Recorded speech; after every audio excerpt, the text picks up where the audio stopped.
Hey, welcome to Trucks.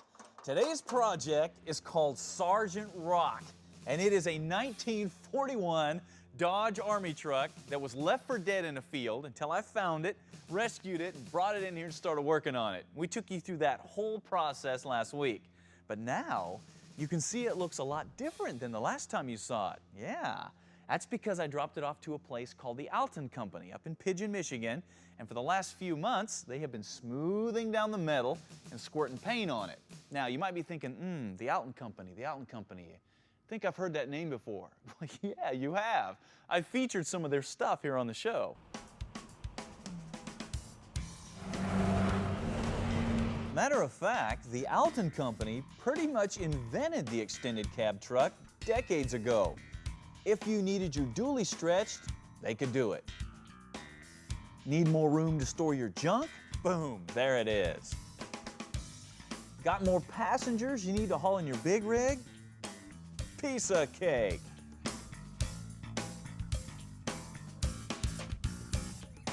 How about an extra door for your fire engine? Done. But when Nick and Dean took ownership in 2002, things changed.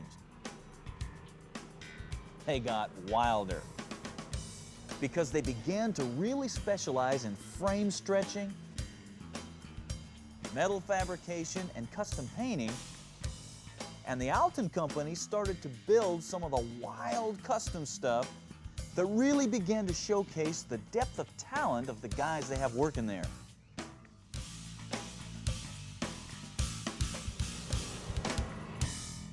Now, when I designed the Sgt Rock project, I designed a very unique bed to go on it. Take a look.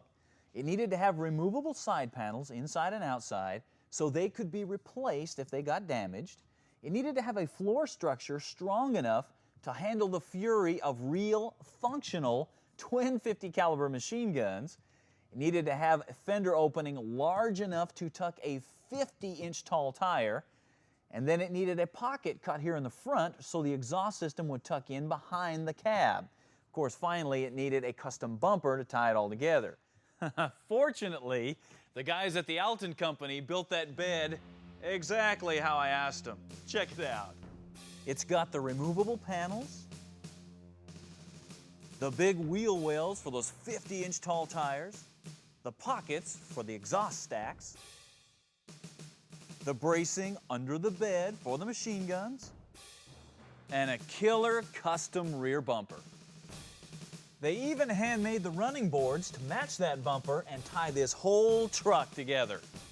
And then they smoothed out all the bumps and lumps and then painted this thing inside, outside, underneath, everywhere that you can imagine. And it is a fantastic piece of work. Now guys, I'm telling you, if you are looking for a custom shop that does top quality work at a reasonable price that won't rip you off, you need to get in touch with them at altonco.com. They'll treat you right. Now, what about this color? Once again, I got together with Ron Payton at PPG and told him that I wanted to create a color that had all the strength and the visual pop of a silver or a gunmetal gray, but with just a hint of green, because this is a military truck. So, after about 4 or 5 attempts and a lot of Zerillic pearl, we finally got it. A color that almost looks like a molten piece of metal, but with just a touch of green. And we're going to call it Sgt Rock Metallic. Now, just like the other 2 custom colors we've created for Copperhead and the Harry Hauler, the idea behind Sgt Rock Metallic is to give you a cool custom color that looks like a candy, but is really just a base coat clear coat, so it's a lot easier to put on, and also create a color that will look great no matter what you put it on. Man, this would be killer on a Mustang or a Camaro or a motorcycle, but the only place you can get it is PPG, and the place you need to call is Auto Body Color and Supply in Nashville, Tennessee. They have got the code to mix this up. Trust me, you will not be disappointed. All right, you take a break.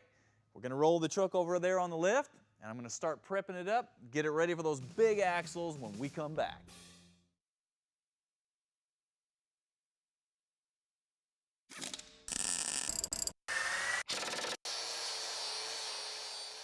You know, some of the questions that I get a lot involve how to put different axles into your truck. Questions like, how do I convert from a two-wheel drive to a four-wheel drive? Or how do I put a solid front axle into my late model truck that has an independent front end? Or how do I fit bigger axles? Or what kind of axles do I use? Or how do I stretch my wheelbase? Guys, these are all really good questions, and I'm going to try to touch on all of them on this project. The first thing that you need to decide before you ever pick up a wrench is what exactly do you want to build? I mean, do you want to build a hardcore off-roader? Do you want to build a trail rider? Do you want to build something you can drive every day? Do you want to build a mud runner? Because once you decide this, then you can start putting the components together so they work together to build the truck that you want. For example, I designed this whole truck around these 49-inch tall I-rocks. Now, with a tire that big, you almost have to use a Rockwell axle because they have 672 gears and they're super strong and they're affordable. But if you're going to run 38-inch tall tires, you don't want to put in a Rockwell. You want to use something more like a Dana 60 or a built Dana 44. Now, for suspension, I wanted something that was tough and reliable because this thing's going to be used on the road, but I'm also going to beat it off-road. But I also need something that matches the look and the feel of what I'm doing here. So, I'm going to put it on leaf springs. Now, there is nothing wrong with a custom 3-link or 4-link suspension. But unless you're building a full-on competition rig and need that extra flex and travel, you don't really need it. Matter of fact, leaf springs are cheaper to put on, easier to put in, and man, they are tough. You can abuse these things like crazy and still be able to make it home.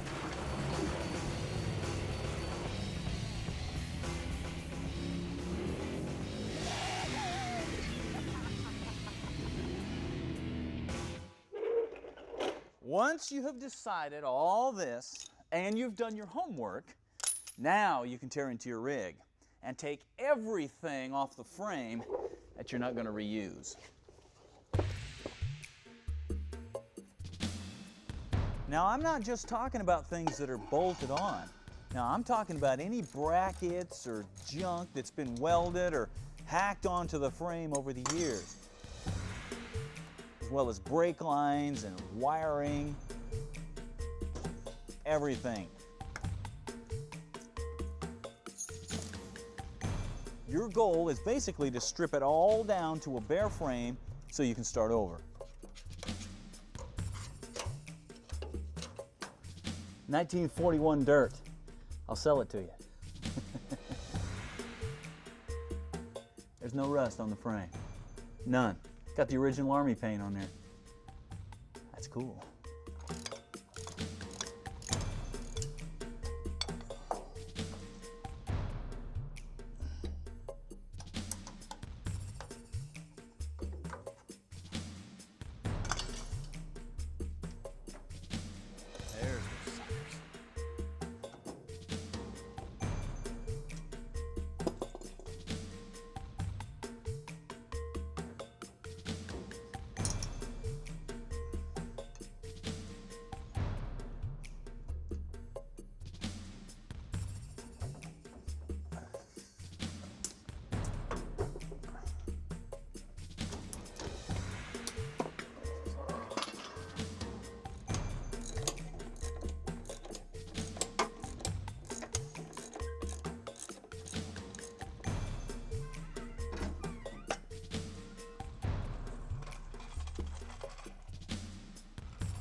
Now, anytime you're working on something this old and classic, man, don't be throwing this stuff away like this old lever action shock.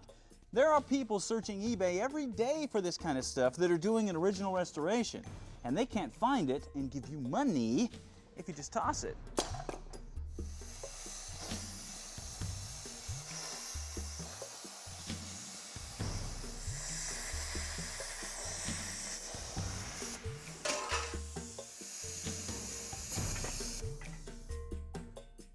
Now, before you get too excited and remove your axles, you need to slow down here a little bit. You have got to mark your axle center line up here on the frame so you know where to put your new axle in, provided you want to keep the same wheelbase. Now, if you want to shorten or lengthen your wheelbase, you'll just move this line forward or back. And of course, that's something that you did decide before you started, right? Okay, now once you have everything marked where you want it, just duplicate it on the other side.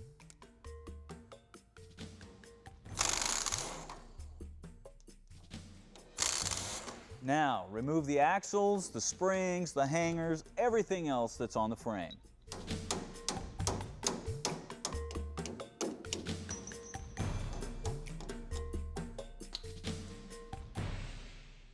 All right, finally, you can start fitting your new axles and suspension to that frame.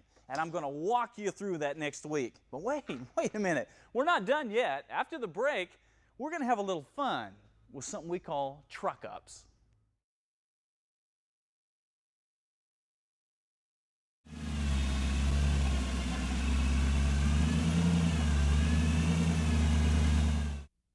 Warning, you may see yourself or people you know in the following video. It may cause outbursts of laughter, painful grimaces, or uncontrolled flatulence. If that's the case, you're watching Truck Ops.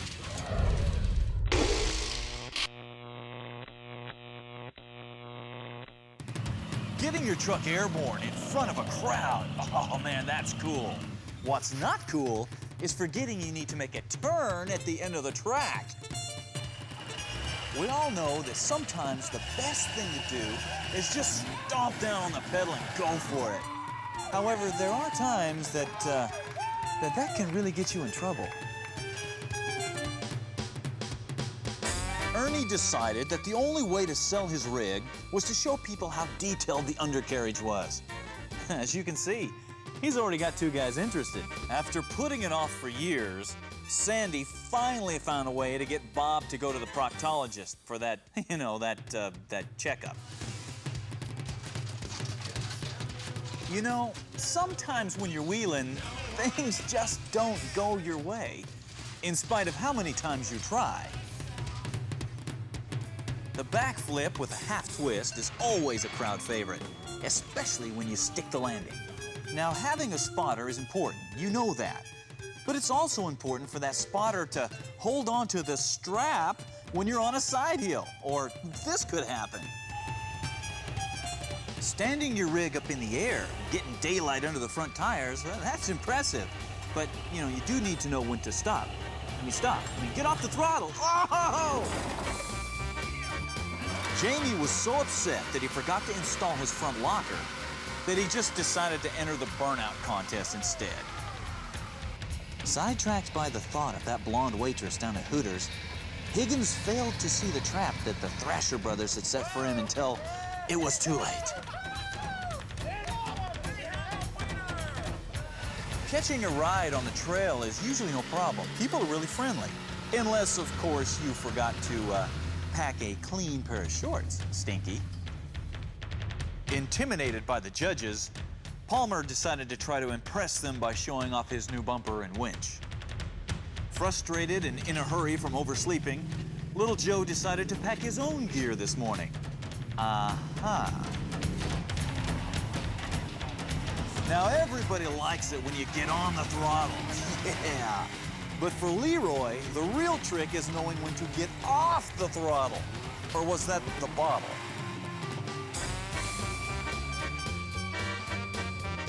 Wedged on its side between the rocks, the motor smoking like crazy, Kelly took a breath, closed his eyes, and decided that this was as good a time as any to show off the strength of his roll cage.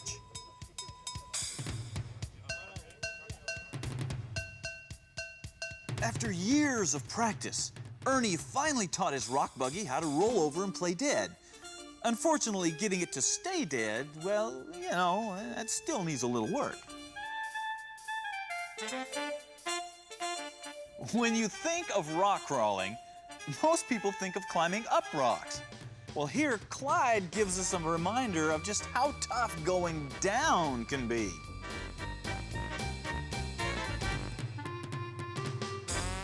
Now, I've said before, we all know how important a spotter can be.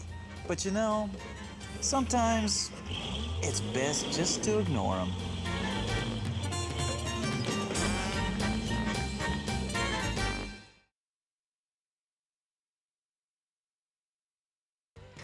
One of the most frustrating things about building a vehicle is trying to find all the nuts, all the bolts, and all the hardware that you're going to need to put the thing back together. And a lot of people overlook the fact that you need new hardware until, of course, it's too late and time to put everything back together. So they make a run to their bolt drawer and try to put it together with a bunch of junk. Oh man, don't do this. Got 2 words for you: Garner Westcott. Now they specialize in quality fasteners in steel, stainless steel, polished stainless steel, even chrome. Now look at this. You can get the heads designed in just about anything you can imagine: hex head, button head, Allen head, 12-point, flat head, and you can get them stamped with your favorite logo. You got Chevy and Ford and Dodge and Skull and Crossbones and Flames. They will even stamp your own logo, as long as it's something reasonable. So if you are ready to finish off your vehicle right, Garner Westcott can help you out. A simple, inexpensive upgrade to do to your truck comes from DZ in what they call the stainless steel Nerf step. Now these are designed to give you that extra little step getting in or out of your truck. Now they're built out of oval-shaped tubing, which is very cool, and then they have a step pad here to keep your foot from slipping off and you busting your shins on the bar. Now DZ knows that a lot of you guys don't really want to modify your rig, so these are designed to bolt right on to an existing body mount. Simple and easy. If you use your truck for what it was intended for, carrying and hauling stuff in the bed, then you know that 2 areas that are going to get some damage is the top of the tailgate and the top of the bed, because you're always throwing stuff in there, scratching it up. Well, Bushwhacker has got a way to help you prevent that with what they call their bed cap and their tailgate caps. Now these are made out of ABS plastic, so they're lightweight, they're very strong, and they are low profile. So when you get these things mounted on the bed, painted to match the same color, you're not even going to hardly see that's there.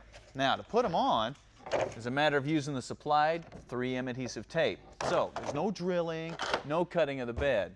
If you want your bed to keep looking good, put a cap on it.